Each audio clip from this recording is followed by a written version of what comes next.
Morning, Paul. Morning, Jeremy. When I spoke to you a couple of weeks ago, you said you're fully focused on Stoke and fully focused on the next game, but you can admit it now, when the draw was made, this must have excited you. Yeah, I think it excited everybody at the club. You know, obviously, previous times I think Reading have played Man United, so yeah. I mean, I think when you get past the third round, like any other team, Jamie, you want to get one of the big boys. Fortunately for me, it was one of the teams that I've had spent 6 years there. So yeah, of course, it's something that you know subconsciously you try not to think about, but it's always in the back of your mind. You know, but to be honest with you, for me, it wasn't. You know, as I said, the QPR game and the Stoke game were the most important things for me. You know, obviously, sometimes when you're players, you know, it's difficult because when you get the draw, then you get people onto players about tickets and during games, and you can't get away from that. So there's always a distraction, you know, when you play the big boys. And obviously, given your connection, a lot of the talk going this weekend will be about you. I mean, when you reflect on it during your playing days, were they, those 6 years at Old Trafford, were they the happiest days you're playing through? No, I wouldn't say the happiest. I think they were the most successful. You know, winning a few trophies that I won. You know, so no, I think I was happy at all the clubs that I played for. But yeah, listen, I think when you think about, you know, a Man United team that not won the Premier League for 26 years or won the title, however you want to say it, you know what I mean, to be part of that team that actually started the ball rolling, you know, in '92 was a great achievement for us, you know. So, and then that one was probably a special one because it was probably the last. I think Brian Rodgers retired that year. So Matt Busby was obviously hanging on to see us win it, and then sadly passed away after that. So it wasn't just about, you know, winning the title. It was about what was around it more that has made it more important. Yeah. When I spoke to Tom about it a couple of weeks ago, I mean, obviously he was only a toddler when you left. Thomas, you mean? Yeah, Thomas. Sorry. So he doesn't remember being at Old Trafford, obviously, but he did draw my attention to a video of him and Kasper Schmeichel and Alex Bruce playing football in the corridors of Old Trafford, which is fantastic. No, it's just amazing, and to think, you know, obviously, you know, Peter Schmeichel for me was probably the best goalkeeper of all time, in my opinion, and to see Kasper go on and do what he's doing. You know, and even Alex Bruce to a certain degree, and they were all good mates. You know, we lived around the corner from each other in Bremel, so yeah, it's a nice feeling. Is there still an old boys circuit? Do you meet up and have a pint, or is there WhatsApp? I haven't got time, Jamie. You know No. what I mean? No, I haven't got time. Listen, I still speak a lot to Giggsy. You know, we're best mates, so we still have a lot of time on the phone. And obviously Bruce is now swanning away and off holiday all the time, so every time Claire speaks to his wife Janet, they're either in Cape Town or Barbados. So, but listen, I think we all know as a group what we achieved, and I still maintain that team, that 93-94 team that won the double, for me was probably the best team. Yeah. Just one final one from me. Obviously the club is so close to your heart. In the decade since Sir Alex has retired, has it pained you to see them no longer challenging for the title, and do you think that Eric Ten Hag might be starting to get them back to those days again? No, I exactly do. I mean, listen, it's been frustrating, especially for Man United fans. But you know, when you think about, you know, David Moyes going in now, to be honest, I never felt that he had enough money to do what he wanted to do. I thought, you know, it was cut pretty short. To be fair, he never really had a chance. And obviously, when you bring in world-class managers like Van Gaal and Mourinho, you expect to at least close the gap on the likes of Liverpool and City. The problem was obviously there was a lot of you know, things that were coming out in the press, you know, with Mourinho and Pogba and then Ronaldo. So you know, it wasn't in the right place. There was a lot of fragmentation in the squad. So things weren't quite right. But now, you know, looking at Ten Hag, what he's done in such a short space of time, you know, it's great. You know, it really is. I mean, listen, I'm not saying that you know, we saw at Old Trafford against Manchester City that, you know, City are still a little bit ahead of them. So Liverpool, even though Liverpool not doing that well, but at least fans can see that there's a future going forward. Thanks very much. Cheers, Jamie. Any more questions from TV yet? Hi Paul. Marcus Rashford's obviously in great form at the moment. What have you noticed with him maybe that's changed from a year ago? Is it just a confidence thing, do you think? And how do you go about stopping him at the moment? Well, hopefully he's not going to play. I think they've got another.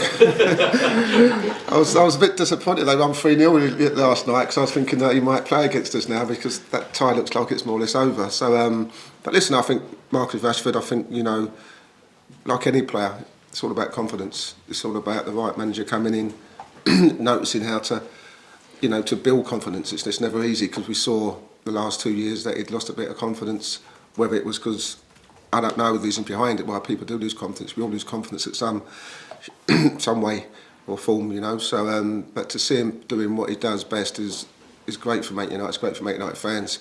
I mean, he's unplayable at the moment. He's unstoppable. I mean, the goal we scored last night, you know, shows what type of form he's in. So, but listen, we can't be thinking about stopping Rashford. They've got so many top players, you know, Eriksen, Fernandes, and you know, Vikal's got his first goal last night. So, listen, it's not about us stopping players. You know what I mean? It's about us just going and putting a performance.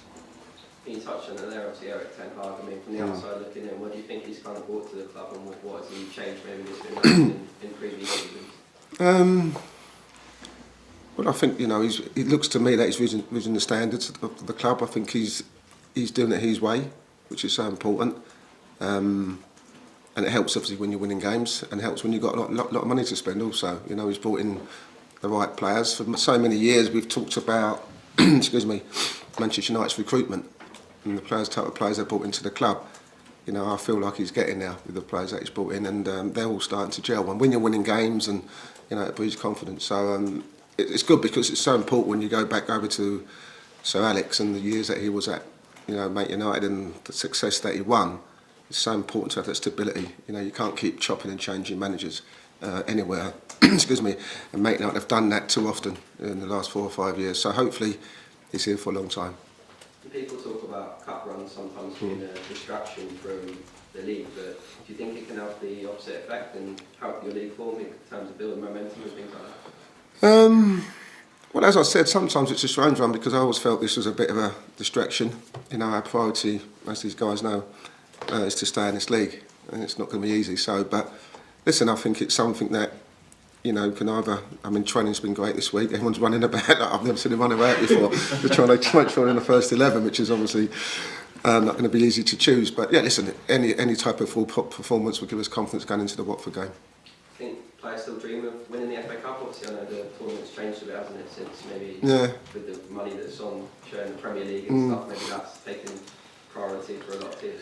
It has, and it's a shame really, because obviously me as a kid growing up in school in the playgrounds, we used to play a game called Wembley in the playgrounds, and it was about lifting the FA Cup. It wasn't about winning the Premier League. It was just about getting to Wembley, walking up the Royal Steps, you know, and receiving that trophy. So it was so important to us, probably more important than the league at the time. Nowadays, obviously, with the finances in the Premier League and the Champions League, it seems to take a back step. But for people like us at Reading, for the fans, you know, you've always got to dream. And, you know, the FA Cup's about giant killing. You know, that's what it's about nowadays. We know eventually, listen, it's very rare you're going to get a Wigan, you know, win it or something like that. It doesn't really happen nowadays. It's normally the big sides. But, you know, for us, it's about giant killing. So we've got an opportunity to do that.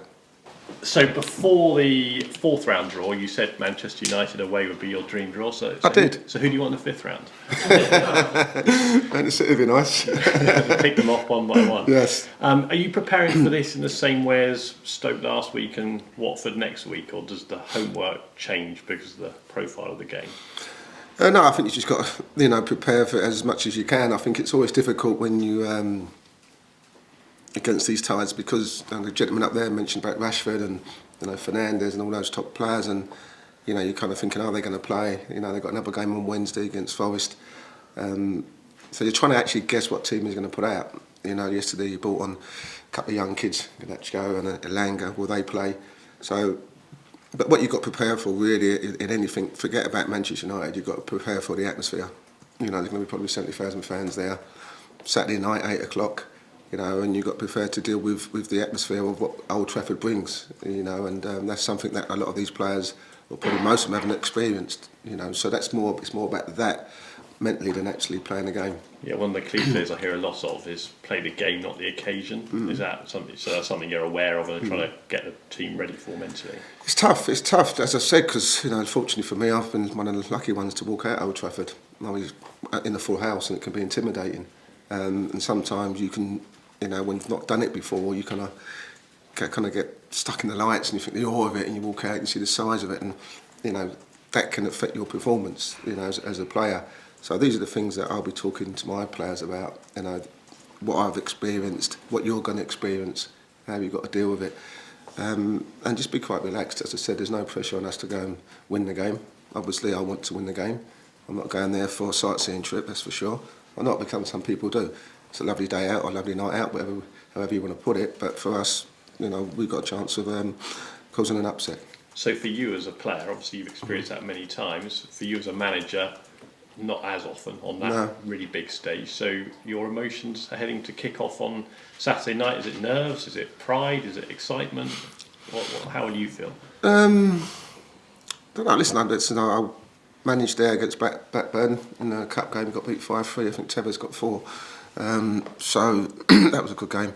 That was the first time, and I think at that time I was obviously excited. You know what I mean? First time walking out Old Trafford, and I'll be the same again on Saturday night. I think, you know, to put your wits up against one of the top managers in the Premier League, to go back to my old club, would be great. But unfortunately, it's not about me. It's about the players that are on the park and how they deal with the situation. Have you met Eric Ten Hag at all? No, he's not met me yet. No, I think Just finally on Eric Ten Hag, we've spoken about it before and what he's done for Manchester United. How much are you personally looking forward to pitting your wits against somebody like Eric?